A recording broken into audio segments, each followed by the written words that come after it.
My name is Savannah Harrington. I'm 34 years old.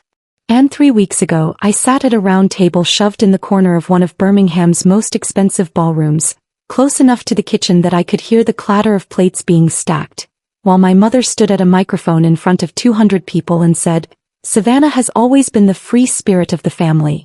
She followed her heart, even if her heart didn't exactly follow the money." The crowd laughed. My father raised his glass. My sister Brittany caught my eye from the front table and smiled the way she always did, like a cat who'd already eaten the bird and was just being polite about it. And my husband, the man my family had quietly dismissed as a well-meaning dreamer for the past 5 years, slowly set down his napkin, pushed back his chair and stood up. What happened in the next 10 minutes made 200 people go completely silent, made my father's most important business partner grab the arm of the woman beside her, made my sister's carefully constructed smile collapse in a way I will never, for as long as I live, forget, and changed the entire shape of my family forever. But before I get to that moment, I need to take you back. Because that night didn't start in that ballroom. It started 5 years earlier in a cramped, overheated pottery studio on the east side of Birmingham, and it started with coffee spilled on a stranger's sketchbook. Before I continue, if stories like this are your thing, real, messy, complicated family drama that somehow finds its way to the truth, please take a moment to subscribe. It genuinely helps, and I promise this story is going somewhere you will not see coming. Now, 5 years ago, I was 29, running a small interior design studio out of a rented space near Crestwood, barely breaking even but stubbornly in love with the work. I'd signed up for a pottery class on a whim, mostly because my therapist had gently but firmly suggested I needed something that had nothing to do with clients or invoices or my mother's opinions about my life choices. It was a Tuesday evening, the class was half full, and I was attempting something that was supposed to be a bowl but looked more like a deflated hat. The man at the wheel beside mine was quiet, focused, working on something that actually resembled what it was supposed to be. When I reached across for a sponge and knocked my entire travel mug of coffee directly onto his open sketchbook, I expected irritation. What I got was a laugh. A real one. Warm, unguarded, the kind that didn't perform anything.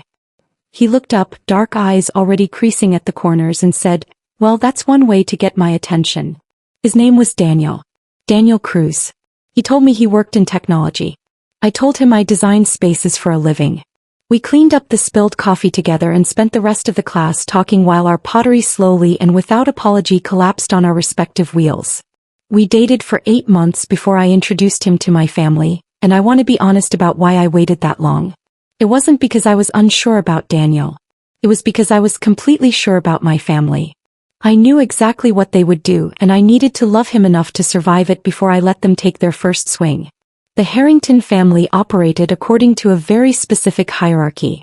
At the top was my father, Gerald Harrington, who had built a commercial real estate empire across Alabama over 40 years through a combination of genuine talent and an absolute refusal to respect anyone who hadn't done something he considered equivalent. Beside him was my mother, Carol, who had devoted her life to curating the family's image and had elevated social performance to something close to an art form. And then there was Brittany. Brittany was 31, 3 years younger than me, and she had slotted into my father's world so naturally that by the time she was 26 she was already managing acquisitions for Harrington Commercial. She wore the right clothes, said the right things at the right dinners, and had the particular gift of making you feel slightly inadequate without ever saying anything you could directly object to. She was, by every measure my parents used, the daughter they had been hoping for. I was the other one. The first dinner where Daniel met my parents was at my childhood home in Mountain Brook, the wealthy suburb where I'd grown up feeling simultaneously privileged and invisible. My mother made her signature roast. My father sat at the head of the table. Brittany arrived 20 minutes late in a blazer that probably cost more than my monthly rent and immediately launched into a story about a deal she'd just closed in Huntsville. Daniel sat beside me, relaxed and genuine, asking my father thoughtful questions about Birmingham's development history, actually listening when my father answered. I thought it went reasonably well. I was wrong. Later that night, after Daniel had driven home and I was helping my mother clear the dishes, she said it. "He seems sweet." The word landed the way she intended it to. Not impressive. Not accomplished. Not someone to take seriously. Sweet. Like a golden retriever. Like something harmless that you appreciated but didn't particularly worry about. "He works in technology, Mom." Yes, you mentioned that. What kind of technology exactly? Software. Educational software. A pause stretched out between us. The specific kind of pause my mother had perfected over decades of managing conversations. Oh. So, like apps for children. It's more complex than that. Of course it is, sweetheart. She moved on before I could say another word, and I stood there holding a stack of plates and feeling 12 years old again. That was the beginning of a pattern that would repeat itself across 5 years of holidays, birthdays, and Sunday dinners that I increasingly dreaded but kept attending because I still, despite everything, wanted my family to love me properly. Daniel would show up. He would be kind, genuine, and completely himself. And my family, without exception, would look straight through him. My father never asked him a single substantive question about his work. My mother would smile at him with that particular warmth she reserved for people she'd already decided weren't relevant. Brittany would make comments that floated right on the edge of rude, technically deniable but impossible to misread. "Daniel, are you still doing the app stuff?" she asked once at Thanksgiving, the word stuff doing all the heavy lifting. "You know, I've always thought it was brave to pursue something so niche." Daniel smiled and said he appreciated that. Under the table he found my hand and held it. He always found my hand. The worst part wasn't what they said to him directly. The worst part was what they said to me when he wasn't in the room. My mother, folding laundry during one of my visits home, not even looking up. "Savannah, do you ever worry that you're both in fields that are a little unstable? Design and technology, it's so boom and bust, you know." My father, at Brittany's birthday dinner, leaning over while Daniel was in the restroom. "He's a good man. I can see that. But good men still need ambition, Savannah." Brittany, at Christmas, lowering her voice while we stood in the kitchen waiting for the pie to cool. "I'm not trying to be mean, I just genuinely worry about you. You're 33. Is this the plan?" The plan. As though my life were a business proposal that had come back from review needing significant revisions. What none of them ever knew, what I had promised Daniel I would not share with them until he was ready, was that the app stuff Brittany dismissed so casually was not niche. It was not small. Daniel Cruz was not a sweet, directionless dreamer who had wandered into my life without a map. But I am getting ahead of myself. My father's retirement party was announced in February. Gerald Harrington, after 4 decades of reshaping Birmingham's commercial landscape, was stepping back. There would be an event. Of course there would be an event. My mother began planning it with the kind of focus and precision she had never once applied to knowing anything real about my life. 200 guests. The grand ballroom at the Tutwiler Hotel, Birmingham's most storied and elegant venue. A live band, a 4-course dinner, a video tribute assembled by Brittany, who had already sent my mother 3 different font options for the program cover. I found out about my seat assignment the same way I found out about most things in my family, which was indirectly, almost accidentally. My mother mentioned while discussing centerpiece flowers that she had put Daniel and me near the side entrance since we would probably want an easy exit if we got tired early. The side entrance. I pulled up the floor plan she had emailed Brittany and accidentally copied me on. Table 17. Tucked against the wall beside the service corridor, behind a partition screen, as far from the stage as it was physically possible to be while still technically being in the room. I sat with that information for 3 days before I said anything to Daniel. He was quiet when I finally showed him the floor plan on my laptop. He studied it for a long moment without speaking, and then he looked at me with an expression I hadn't seen from him before, something steady and decided, and said, "How long are we going to keep letting them do this?" I didn't have an answer. I had been asking myself the same question for 5 years. That night he told me something I hadn't expected. He said he had been holding something back, something significant, something he'd kept private partly by choice and partly because I'd asked him to keep the peace with my family. He told me he was done being quiet about it. That the retirement party was going to be the last time he sat in the corner and said nothing while my family treated me like an afterthought. I asked him what he meant. He smiled, the same warm and unguarded smile from the pottery studio 5 years ago, and said, "Just trust me, Savannah. I need you to trust me one more time." I did. Always did. And I had absolutely no idea what was coming. The week before the party, something happened that I still think about when I need to remind myself that I made the right decision. I had stopped by my parents' house on a Wednesday afternoon to drop off a birthday gift I'd found for my mother. I let myself in with my key the way I always had, called out that it was me, and heard voices coming from the sitting room. My mother and Brittany were already there, spread out across the furniture with fabric swatches and event programs and what looked like a seating chart printed on oversized paper. They hadn't heard me come in. I stood in the hallway for exactly long enough to hear Brittany say, "Just make sure the Prestons and the Caldwells aren't near Savannah's table. You know how she gets when she has an audience. She'll spend the whole night talking about some renovation project and bore them half to death." My mother laughed. Not a polite laugh. A real one. The comfortable laugh of a woman who fully agreed with what she'd just heard. I stood there in my own parents' hallway holding a gift bag and feeling something I hadn't felt in years. Not hurt. I was past hurt. Something colder than that. Something that had finally, after a very long time, decided it was done being patient. I set the gift bag on the hall table and left without saying a word. I drove home with both hands tight on the wheel and didn't cry, which surprised me. When I walked through our front door, Daniel was at the kitchen counter going through a stack of contracts, reading glasses on, a cup of tea going cold beside him.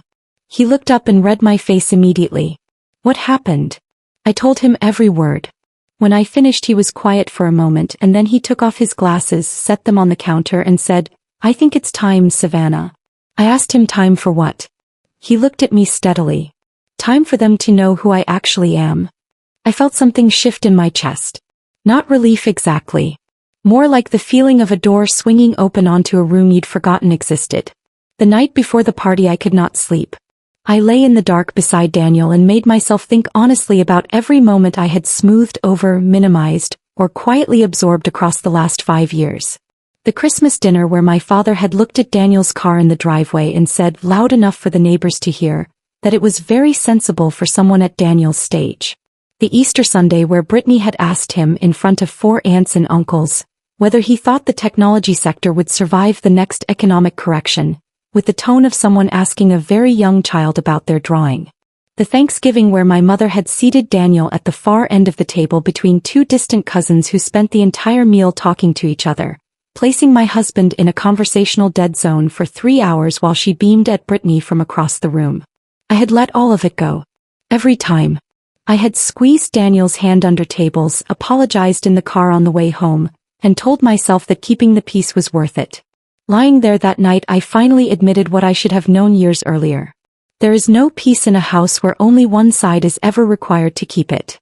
The Tutwiler Hotel sits in the heart of downtown Birmingham and carries the particular grandeur of a building that has been beautiful for a very long time and knows it. High ceilings, brass fixtures, marble floors that echo.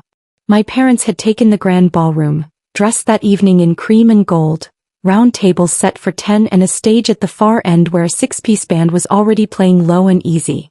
Daniel and I arrived at 7:15. He was wearing a charcoal suit I hadn't seen before, quietly excellent, the kind that didn't announce itself but didn't need to. I wore a deep green dress whose silhouette I'd designed myself and had made by a seamstress friend. At the entrance, my mother was greeting guests with the practiced warmth of a woman who had been performing hospitality for 40 years. She saw me, her eyes moved to Daniel, and her smile stayed perfectly in place, which was its own kind of statement. "Savannah, you look nice. Table 17 near the side, you remember." She had already turned to the next guest. Daniel touched the small of my back and we moved inside.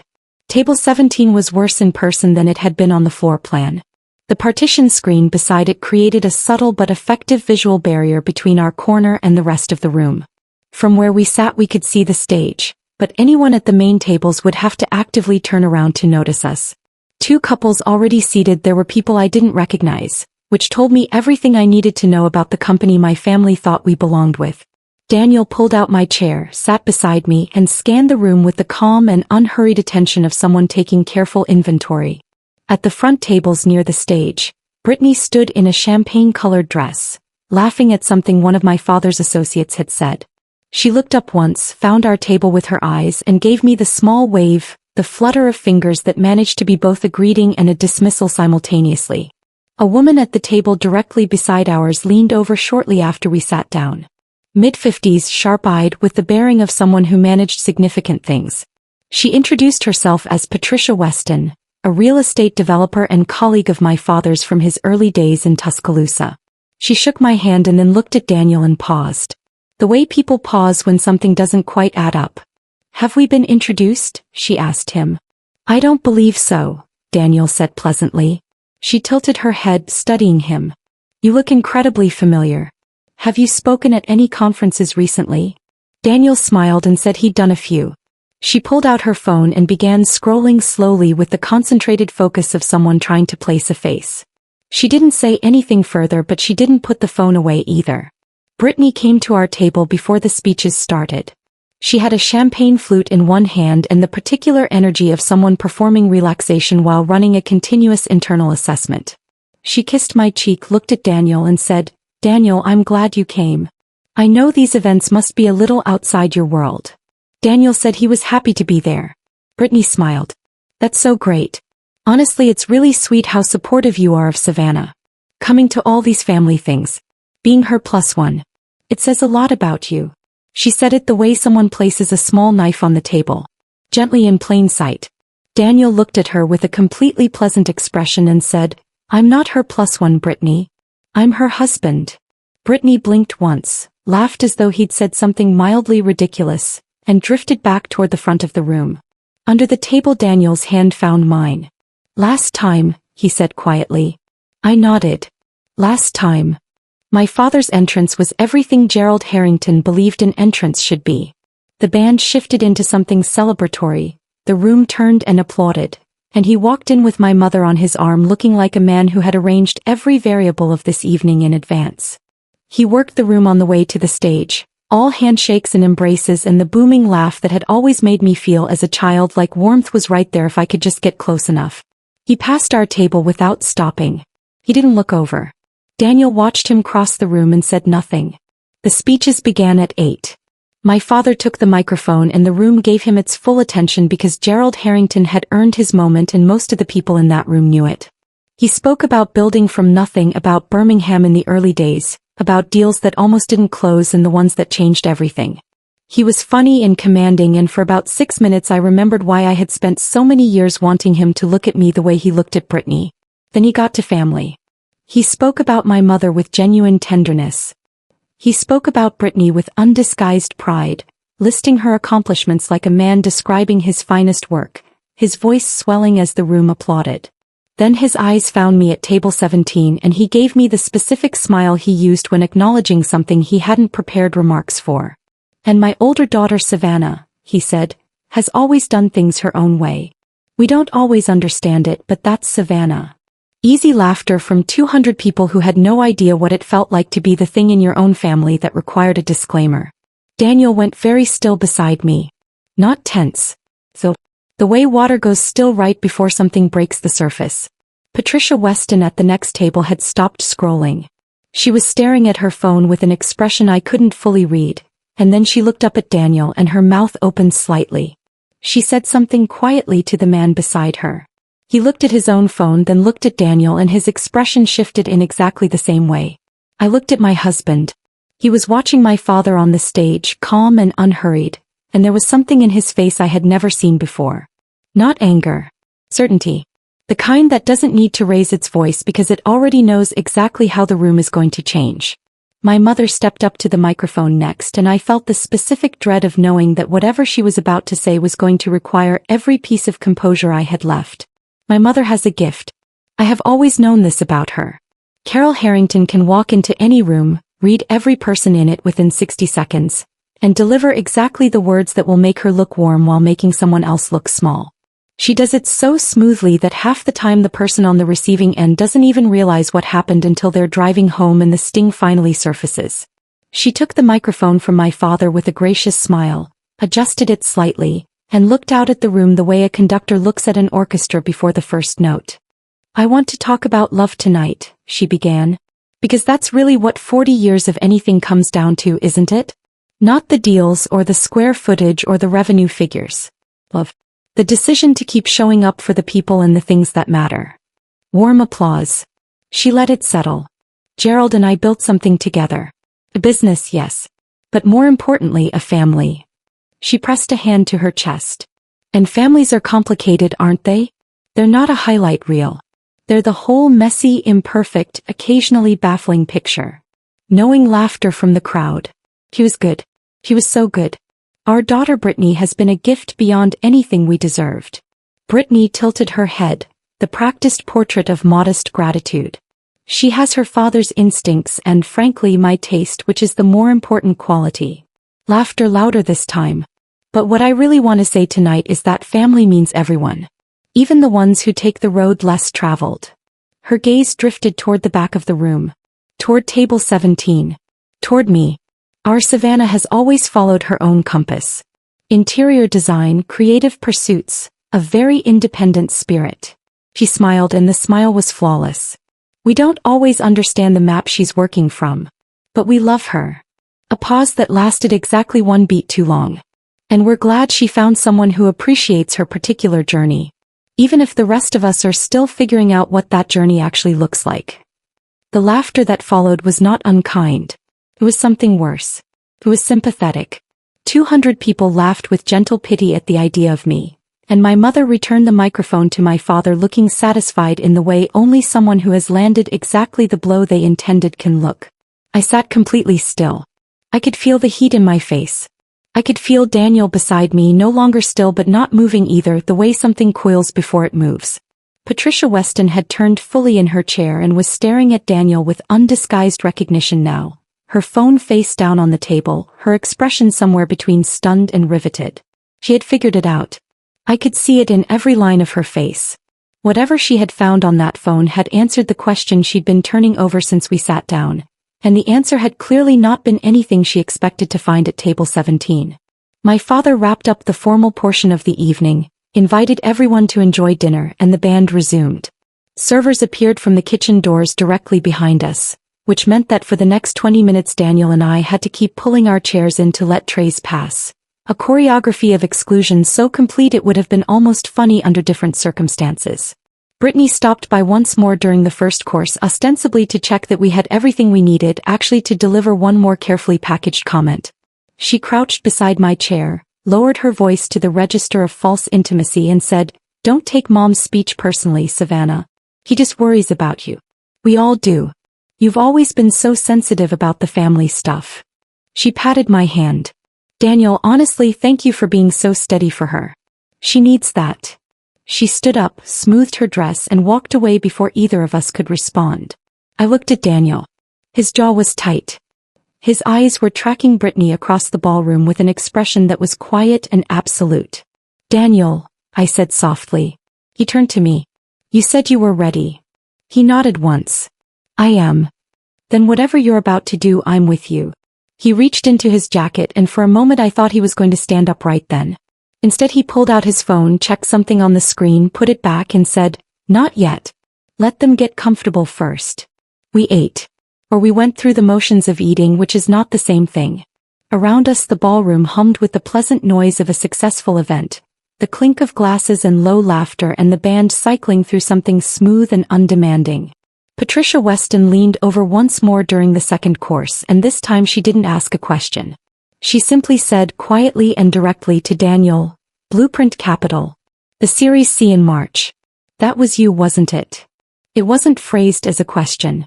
Daniel looked at her for a moment and said, "You did your homework." Patricia sat back in her chair slowly, like a woman recalibrating everything she thought she knew about this evening.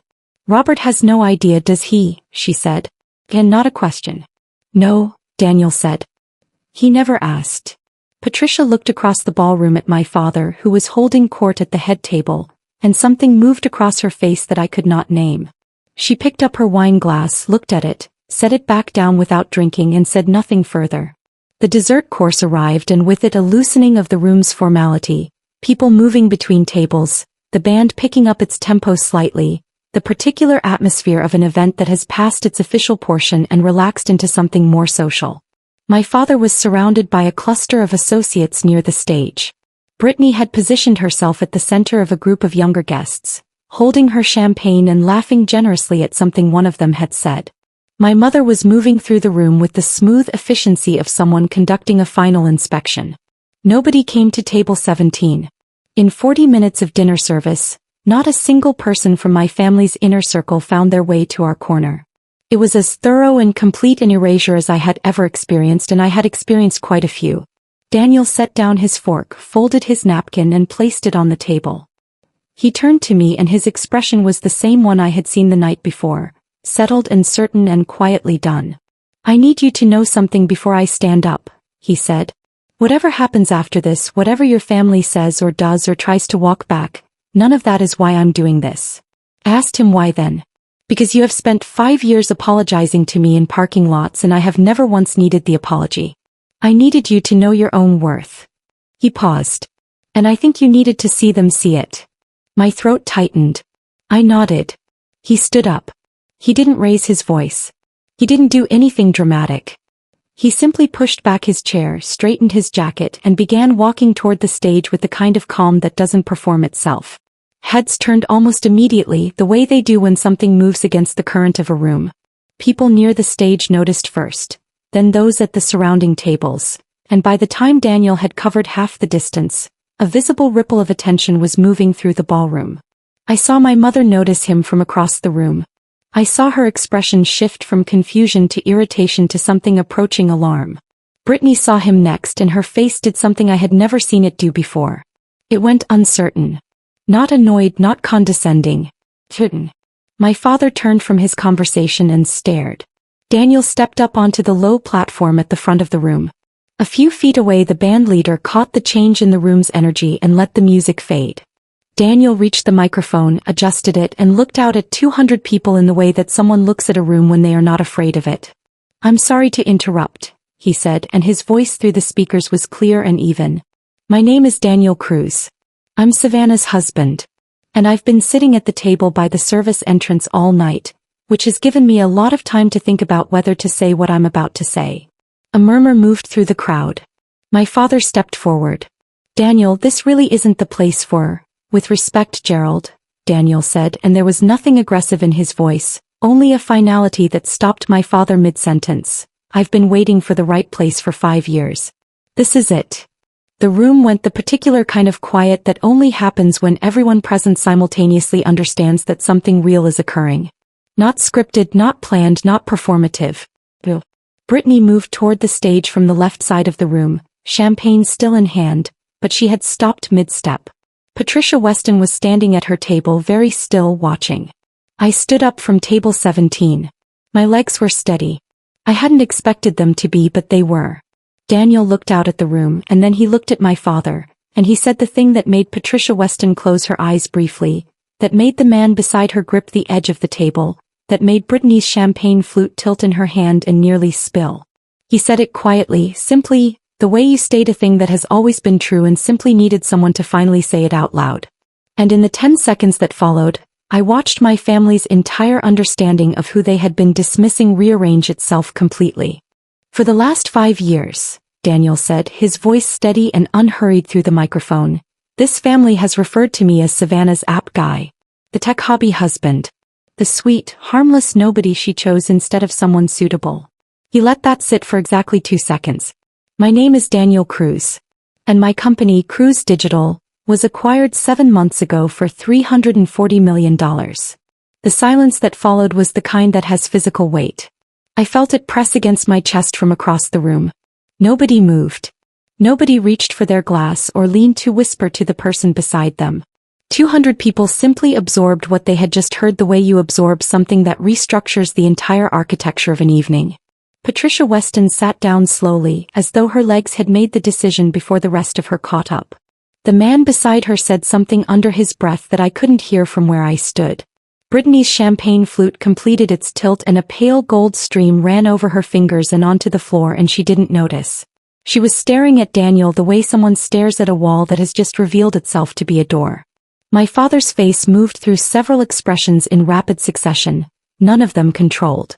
Confusion first, then the rapid internal calculation of a man who has spent 40 years in business and knows exactly what $340 million means in a room full of his professional peers.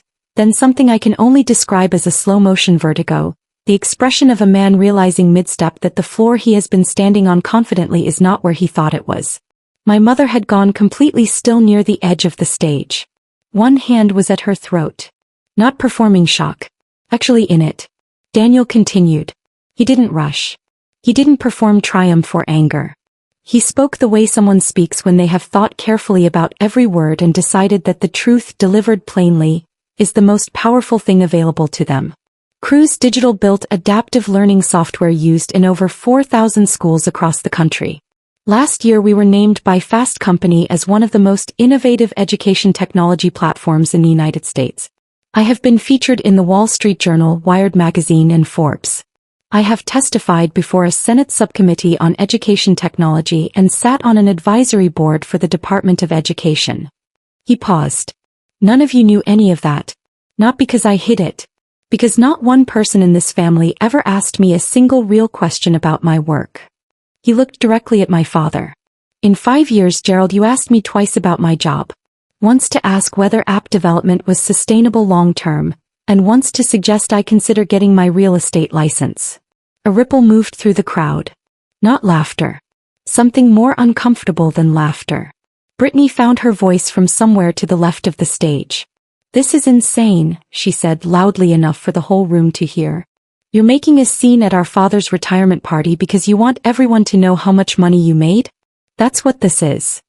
Daniel turned and looked at her with an expression so free of heat that it was more devastating than anger would have been. No, he said. I'm here because your family made my wife invisible for 5 years and tonight you did it in front of 200 people.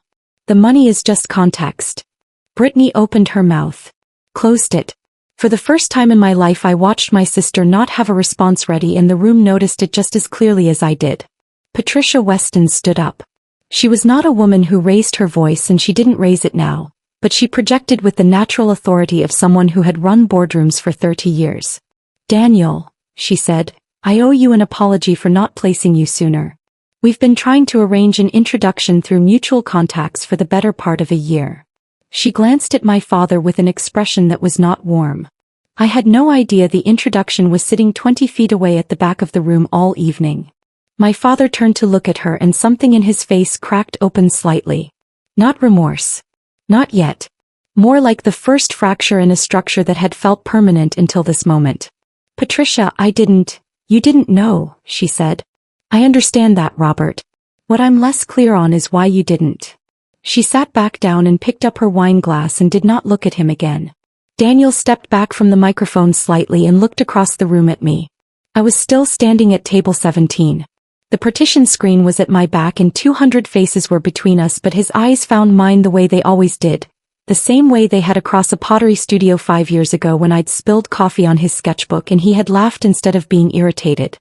He said, and his voice was quieter now, more personal, the microphone carrying it but the room understanding that this part was not for them. I have watched Savannah walk into this family's events for 5 years and carry herself with more grace than anyone who ever put her at the back of a room deserved. She built a business from nothing in a city that doesn't make it easy. She has clients who have referred her by name to other clients because what she creates is genuinely extraordinary. She chose a life she loves and she built it without asking anyone in this family for permission or funding or approval. His voice stayed level.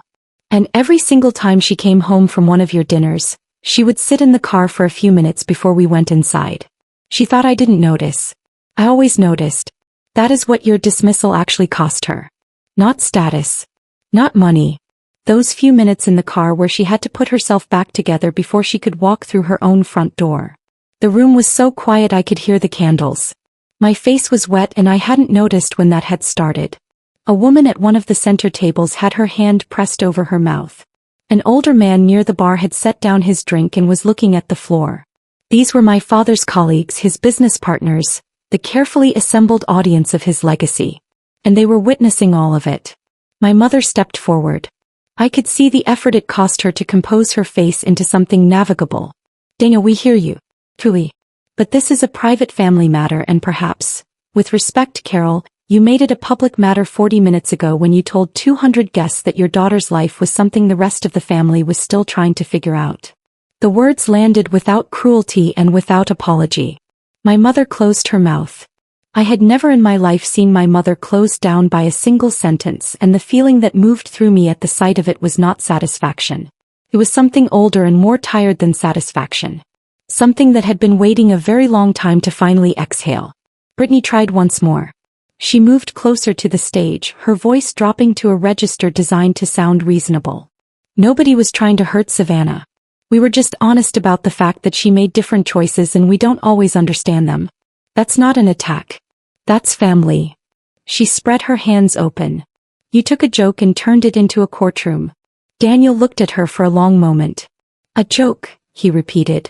Brittany, your mother told this room that her daughter's husband was someone whose career she had never bothered to understand.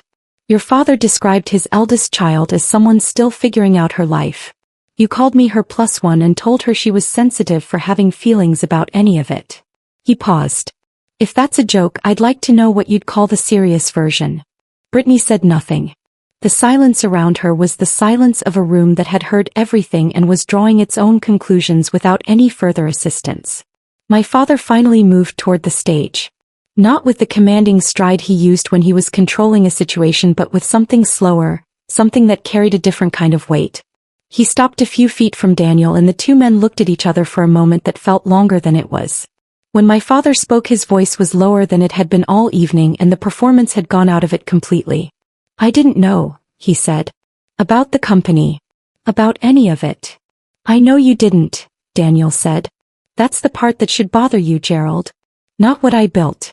The fact that you never once thought to ask. My father looked at him and then he looked across the room at me, really looked, the way he hadn't looked at me in longer than I could honestly remember, and something moved across his face that I didn't have a clean name for. Not guilt exactly. Something rawer than guilt. The expression of a man who has just been shown a mirror he didn't realize was there. I had been standing at table 17 the entire evening, rooted beside a partition screen at the far edge of my own family's celebration, and I was done standing there. I stepped out from behind it and began walking toward the stage, and as I moved through the room people shifted quietly to let me through, and nobody laughed and nobody whispered, and the only sound was my heels on the marble floor and somewhere behind me the long collective exhale of a room that had been holding its breath. When I reached the stage, Daniel stepped back from the microphone and looked at me, and I understood without either of us saying anything that this part was mine. He had done what he came to do. Now it was my turn. I had never spoken in front of a room like this in my life. I had spent 34 years managing myself carefully in my family's presence, measuring my words, softening my edges, making myself smaller and quieter and less inconvenient at every available opportunity. Standing at that microphone with 200 people watching and my parents 5 feet away and my sister somewhere behind me still holding her empty champagne flute, I felt all of that careful management dissolve. Not in anger. In clarity. The kind that arrives when you have finally stopped being afraid of the reaction and started being more afraid of the silence. I'm not going to talk about Daniel's company, I said. You'll all read about it tomorrow if you haven't already looked it up on your phones under the table. A few people had the honesty to look caught. What I want to say is something I should have said years ago in private and didn't. So I'm saying it now. I looked at my mother first. She had composed herself into something that resembled composure but wasn't quite. Her eyes were bright and her jaw was tight, and she was watching me with the expression of a woman not accustomed to being the one waiting to find out what happens next. Mom, you have spent my entire adult life describing me to other people in terms of what I'm not. Not as driven as Brittany. Not as business-minded as Dad. Not in a field that makes sense to you. Not married to someone you can explain at a dinner party. I paused. Do you know what word has never once come out of your mouth when you talk about me to other people? She said nothing. Happy, I said. I have been genuinely happy for years, and you have never mentioned it because it didn't fit the story you were telling about me. My mother blinked. Something moved behind her eyes that I couldn't fully read and wasn't sure I needed to. I turned to my father. Gerald Harrington, who had built an empire and commanded rooms for 40 years, was standing at the edge of his own retirement celebration looking like a man who had just discovered a room in his building he had never thought to open. Dad, I said, and my voice stayed even, you told this room tonight that I'm still figuring out my life. I want you to know what my life actually looks like since you've never asked. I took a breath. I have a design studio with 11 ongoing clients. I was commissioned last year to redesign a historic property in Homewood that was featured in Southern Living magazine. I employed 2 assistants. I have a waiting list 3 months long. I let that land for a moment. I built all of that without your connections, without your funding, and without your approval. I built it while coming to your dinners and sitting at your tables and smiling through every comment about my independent spirit and my different path. The word different came out with more edge than I intended, and I didn't soften it. I wasn't on a different path, Dad. I was on my own path. There is a distinction and it matters, and I should have made you understand that a long time ago. Brittany stepped forward from behind the nearest table. Her voice was controlled, but I could hear the effort it was taking. Savannah, everyone can see that you're upset. But you have to admit some of this is an overreaction. We've always supported you in our own way. I looked at my sister for a long moment. Brittany, who had arrived at every family event for 31 years, already knowing exactly where she stood and never once having to wonder whether she belonged at the front table. You called Daniel my +1 tonight, I said. To his face. After 5 years of knowing him. Brittany's expression shifted. That was a throwaway comment. Throwaway to you, I said. Collected by me. I held her gaze. Do you know how many throwaway comments I have collected from you across 15 years of family events? I have every single one of them. She said nothing, and the silence around her was more honest than anything she could have offered. I turned back to face the room because this next part wasn't for my family. It was for the 200 people who had watched my mother describe my marriage as something quaint and my father describe my life as an ongoing confusion. I know some of you feel uncomfortable right now, I said. But I spent a very long time being uncomfortable quietly and alone, and I think I've more than filled my quota. Somewhere in the room someone made a sound that was almost a laugh and something more than that, and I understood that the room was with me. You can feel that. You can feel when 200 people have stopped being an audience and become something closer to witnesses. Patricia Weston spoke without standing. For what it's worth, Savannah, she said directly and without performance. What you've built professionally is exactly the kind of work this city needs more of. A colleague of mine hired you last spring and spoke about it for months. I hadn't known that. I thanked her simply, without the elaborate gratitude I would have performed a year ago, because I was done performing things I didn't owe anyone. My father cleared his throat. He had been standing very still since I began speaking, and something about that stillness had changed. It was no longer the stillness of a man waiting to reassert control. Something more uncertain and more honest had replaced it. Gerald Harrington, who had never been at a loss for words in 40 years of boardrooms and negotiations, did not know what he wanted to say. Not because he was calculating. Because for possibly the first time in our relationship he was not going to reach for certainty he didn't have. I hear you, he finally said. 3 words. Quiet and plain, stripped of any architecture. I nodded once. That was enough for right now. Not forgiveness. Not resolution. Just enough to move through the door. Daniel came to stand beside me without saying a word and without needing to.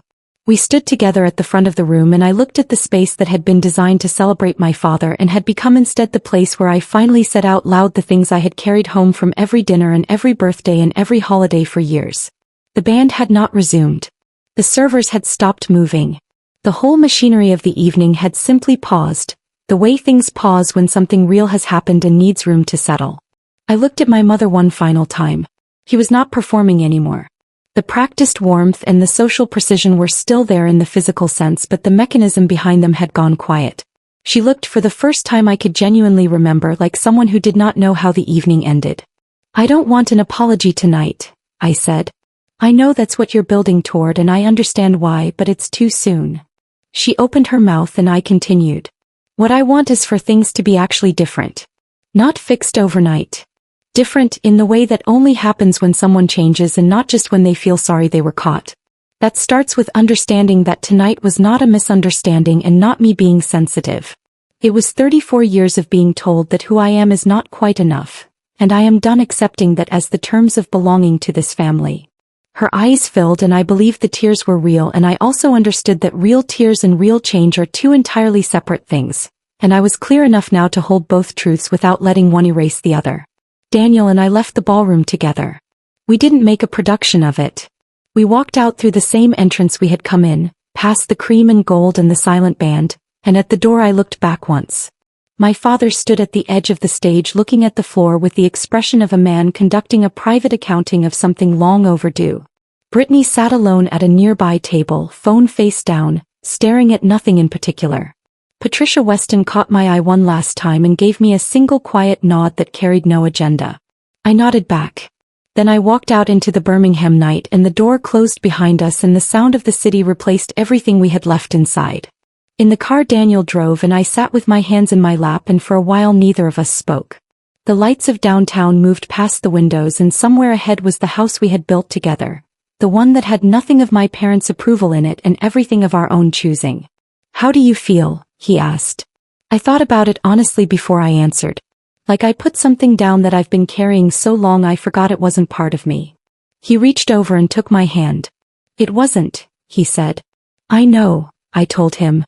"I finally know that." My phone was buzzing on the seat between us, and I left it face down because whatever those messages contained could wait. It had all waited this long. Outside, Birmingham moved past us, lit and unhurried, still building itself the way cities do, the way people do, one honest moment at a time. The fallout came the next morning, as I knew it would, but that is a story for another time. What matters is that I woke up in my own house, in my own life, next to the man who had stood in front of 200 people and refused to let the version of me my family had invented be the one that went unchallenged. And for the first time in as long as I could remember, I didn't lie there in the quiet of the early morning rehearsing what I should have said. I had said it. Every word of it. And it was enough. 6 months later. That's the time jump that matters. Not the week after the party, when my mother called every day and my father sent a card that read like a business letter, and Brittany left 3 voicemails that each began with "I'm not apologizing but." Not the month after, when Daniel and I sat in our kitchen on a Sunday morning and had the honest conversation about what we actually wanted from my family going forward. The one where we made a list on a paper napkin of what was acceptable and what wasn't, and what we were simply done tolerating regardless of the justification offered. 6 months is where the story becomes worth telling, because 6 months is long enough to see who actually changed and who just waited for things to go back to normal. The first real test came 8 weeks after the party. My mother called me directly, not through a group text, not through a forwarded calendar invite, but an actual phone call where she asked what night worked for Daniel and me and whether there was anything we didn't eat. She had never once asked me that in 34 years of family dinners. I told Daniel afterward, and he looked at me over his reading glasses and said, "That's a small thing." I said, "I know. Small things are where it either starts or it doesn't." We went to dinner. My father shook Daniel's hand at the door, looked him in the eye and said, "I've been reading about Cruise Digital. I should have done that years ago." It wasn't wrapped in warmth or delivered with the performance of a man who wanted credit for his humility. It was a plain statement of fact, offered without expectation. Daniel nodded and said, "I appreciate that, Gerald." And they went inside, and my father asked Daniel a real question about the acquisition and actually listened to the answer, and I stood in the hallway of my childhood home for a moment by myself and felt something shift so quietly it barely made a sound. Brittany was not at that dinner. That was a choice my mother had made deliberately, which told me she understood more than she had let on. Brittany and I had our own conversation 3 weeks later, in a coffee shop in Homewood that I had chosen because it was mine, a neighborhood she didn't frequent, a place where I was known and she wasn't. She arrived 5 minutes early, which was the first surprise, since Brittany had been arriving 20 minutes late to everything for 15 years as a kind of ambient power statement. She sat across from me, and for a long moment neither of us said anything, and then she said, "I've been trying to figure out how to do this." I said, "There's no technique for it. You just say the thing." She looked at her coffee. "I've been dismissive of you for a long time." She said it flatly without dressing it up, which I respected more than I expected to. I didn't think of it that way when I was doing it. I thought I was being honest. "I thought you were sensitive." She stopped. "I think I needed you to be less than me in some way, because Dad made it clear from the time we were small that there was a ranking in our family, and I had decided I was going to be first." She looked up. "That's not your problem to absorb. I'm just telling you where it came from." I said, "I know where it came from. I grew up in the same house." She nodded. "Can we try again?" I looked at my sister, at the tiredness that lives in people who have spent a long time performing a version of themselves that required constant maintenance. "We can try," I said. "But the next time you say something dismissive and I call it out, I need you to hear me instead of defending yourself." She said, "I'll try."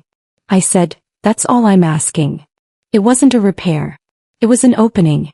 There's a difference, and it matters.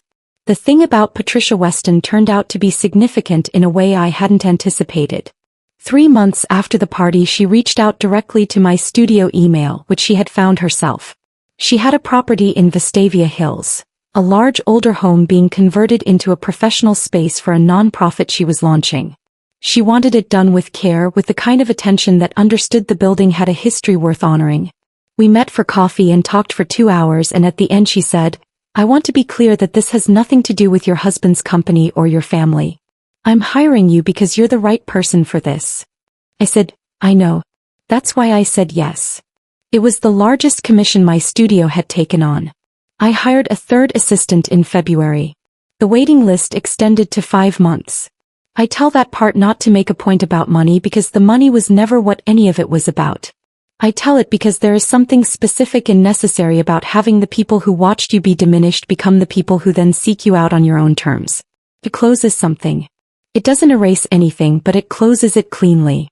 Daniel and I went back to the pottery studio in January. The same one on the east side of Birmingham where we had met 5 years earlier, the same Tuesday evening class. We hadn't planned it as a symbolic gesture. He had mentioned it offhandedly one morning and I said without hesitation that I would come. The instructor remembered Daniel, which made him quietly pleased in the way he got quietly pleased about things without announcing it. My bowl was still terrible. His was still better than it had any right to be. Afterward we walked to the restaurant 2 blocks over where we had gone after our first real conversation 5 years ago. We sat at a window table and ordered the same things, which we only knew because Daniel had, without telling me, kept the receipt from that night in a small box in his desk. He put it on the table between us and I looked at it for a long moment, the faded paper, the date, the 2 glasses of wine. Everything we had built inside those 5 years sitting in that small piece of paper. Everything we had survived. Everything we had chosen again and again, even when choosing it was harder than the alternative. My father called me on my birthday in March. Not to arrange a dinner or move any social peace. Just to say happy birthday and to tell me he had been thinking about what I said in the ballroom. He said, "I wasn't a fair witness to your life, Savannah.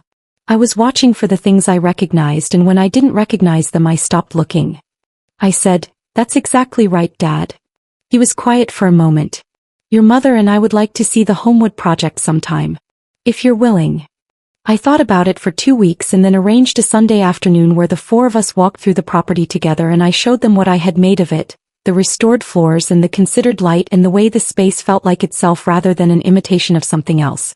My mother was quiet for most of it in a way that wasn't her usual strategic quiet.